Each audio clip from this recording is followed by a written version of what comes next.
There's lots of different places that you can act in the world, and there's lots of different ways you can look at it and survive. That's why you can be a plumber and a lawyer and an engineer, and those all work, right? Even though they're very different modes of being. And you can have different personalities and survive as long as you're capable of finding the place where your particular filters and behavioral proclivities match the demand of the environment. And a huge part, I would say, of successful adaptation is precisely that. Now there are other elements of personality too. One of the things that I've been struck by, and this is actually one of the criticisms I have of the psychoanalysts and the clinicians in general, even though I have great admiration for them and would say that what they have to say is very much worth listening to, is that it's not obvious that your personality is inside you. You know, you think, you know, a human being is a strange multi-level thing, and you might ask yourself, well, for example, you know, is your mother more a part of you than your arm?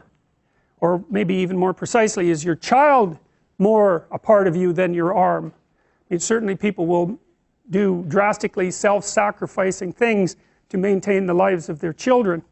And so you're a person, and you're made out of all sort of subcomponents of a person, none of which you can see when you look at a person, all the complicated machinery inside you that makes you who you are. And then outside of that, of course, you're nested in all sorts of complex systems. So you're part of a family, and you're part of a community, and that's part of a province, and that's part of a state, and that's part of an international consortium of states, and that's part of an ecosystem. And how you make a distinction between you and the systems that you're embedded in is also of extraordinary difficulty. And one of the things that you have to do as a clinical psychologist, for example, if you're trying to diagnose someone with depression, you think, well, this person's dreadfully unhappy.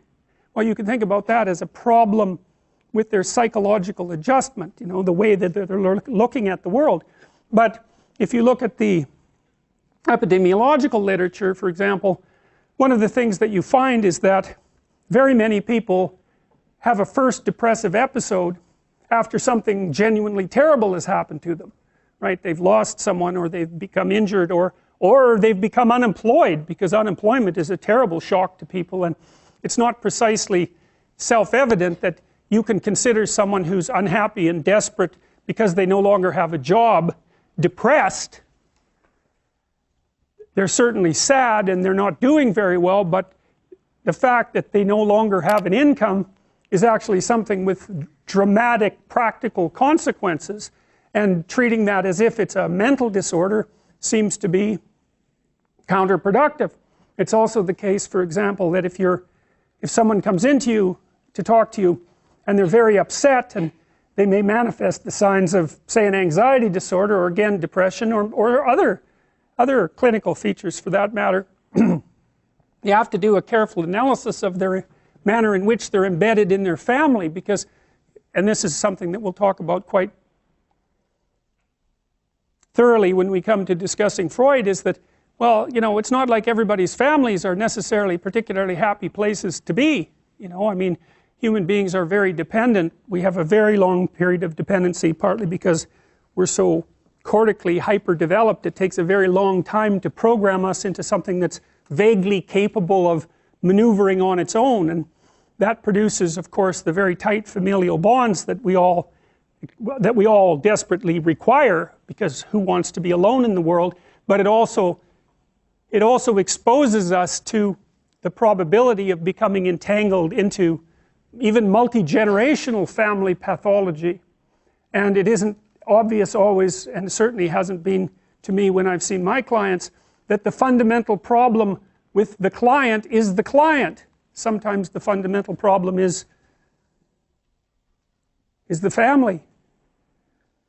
And perhaps that person has been identified as the problem person. It's rather convenient for everyone who's involved to make that presupposition.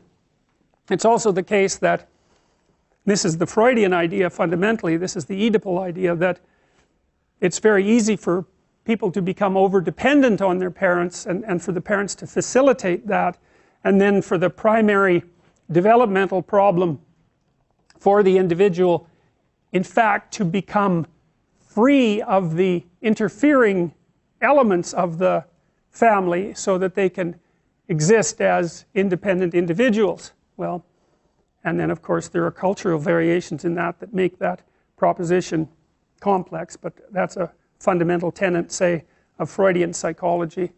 A lot of the clinical psychologists, all of whom that we're going to study, have a pronounced Western orientation. One of the fundamental presuppositions is that part of the hallmark of positive psychological development is the creation of an individual that's capable of acting independently, and that's, I would say, an implicit ideal that lurks at the bottom of the clinical presupposition.